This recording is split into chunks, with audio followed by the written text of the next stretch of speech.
We saw the debate on Friday. I'm sure you saw it as well. Now, look, we're not going to pull it apart piece by piece because we spent plenty of time doing that on the weekend. But it's interesting to see some of the fallout and where things have gone after the debate. Now, of course, you saw exactly how the president performed, Biden performed on Friday, and his team went into overdrive on the weekend to try and fix up the mess that he had created. His team was on the phone basically the minute he walked off the stage, calling up as many supporters as possible, calling snap meetings with his staffers. They were on the phone to Chuck Schumer to see what everyone thought about it because they know exactly how badly this has played out. We will give you a little reminder of how things went on Friday morning.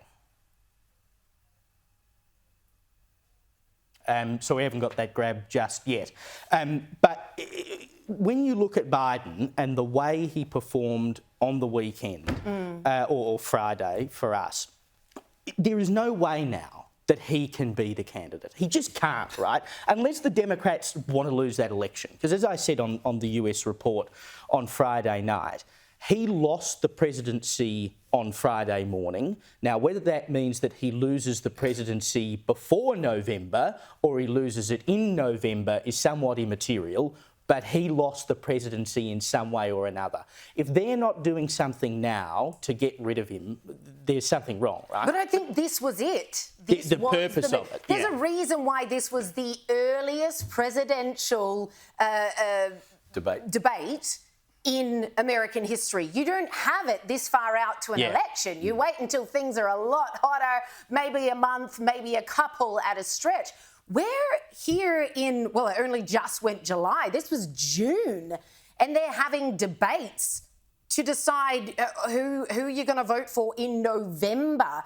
And I said this months ago when the Dems did this dramatic 180. No, we're not going to debate. No, we're not going to have a presidential debate. All of a sudden, yes, we are. I said there's only two reasons why they would do this. Number one, because we're going to see the Manhattan Project of pharmaceutical stimulants and everyone's going to be like, oh, actually, it wasn't that bad. I think he's up for it. He's got my vote. It failed if they did. Or option number two, and this one always had my money, was that this was deliberate. The whole idea was to do it this early so people could watch him crash and burn, and the Democrats would have the justification to do a ditch and switch with quite a few months out to the election, as opposed to if they'd done it in normal presidential debate time, that would have been a very, very dire situation. So they make sure the debate happens in June.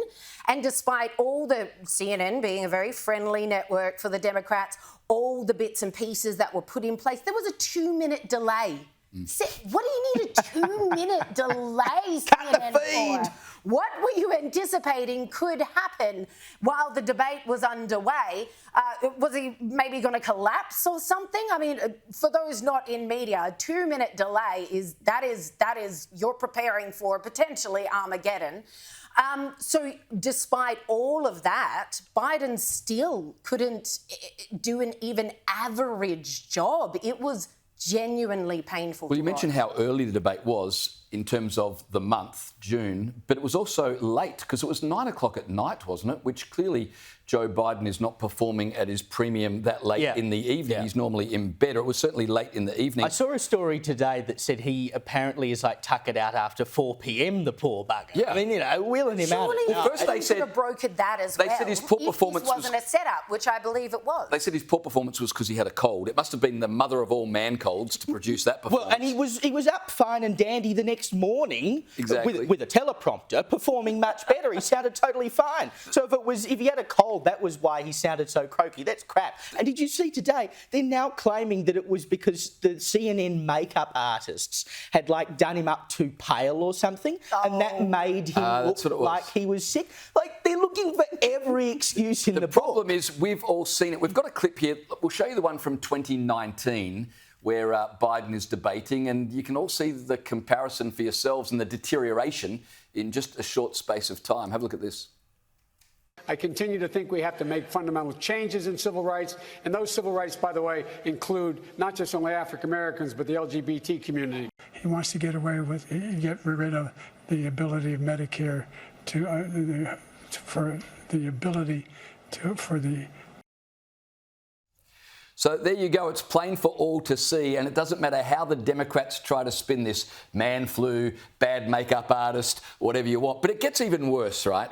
Not only does that debate performance demonstrate why he should not be president again, but they're now meeting at Camp David and he's getting advice from among people like Hunter Biden is there. He's got the family advising him on what he should do. Get on the drugs. That's the advice. Hey, Dad, want some methamphetamine? That'll get you going, buddy. Got plenty of powder, which the White House at one point tried to convince us was soaring powder. You know, like the wood chips that you get when you're soaring. Right. And but apparently Hunter Biden is a prolific carpenter. But do you remember they were saying the problem, it's unfair to Biden because everyone set such a low bar for him to jump, and they were complaining the bar was so low, like he's just got to show up and breathe.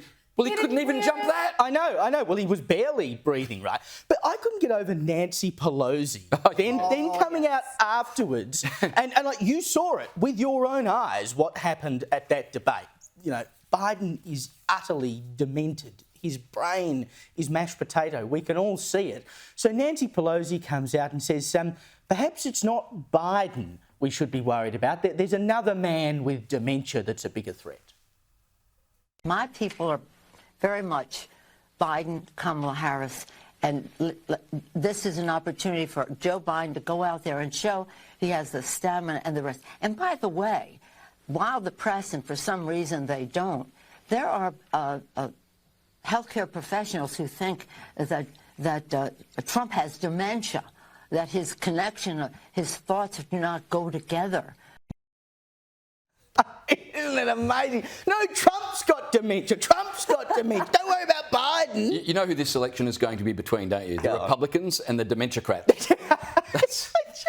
Where did you get that one from? How can you say that? How can you say that with a straight face? Oh, it's Nancy Pelosi. She said worse with a straight face. True. And there are moments when I've wondered whether Nancy Pelosi is all there herself, to be quite frank. She's just as ancient as Joe Biden is. Well, I mean, I think even Jill is showing signs of dementia. I mean, do you remember after the debate and she says to Joe, "You did so good. No. So great. And you answered all the questions." But wait, and then she says to the crowd, she says, "And what did Trump do?" Just after she's told absolute porkies, because he knows he didn't do great, she knows he didn't do great, we all know he didn't do great. And then she goes, "But Donald Trump lies." She's just lied to her husband about his performance. No. It's not a sign that she has dementia. That's a sign that she is desperate to continue living in the White House, and she's propping up her husband every single day to try and keep him in the place. Because you look at everywhere he goes now, he's holding her hand, he's leading her, she waves to the public. She is the public face of that marriage because she wants to stay in the White House. Well, right after the debate, Donald Trump just exited stage left. And Biden, I timed it was 20 seconds it took him to get down 3 steps, Liz, with Jill holding his arm. Yeah.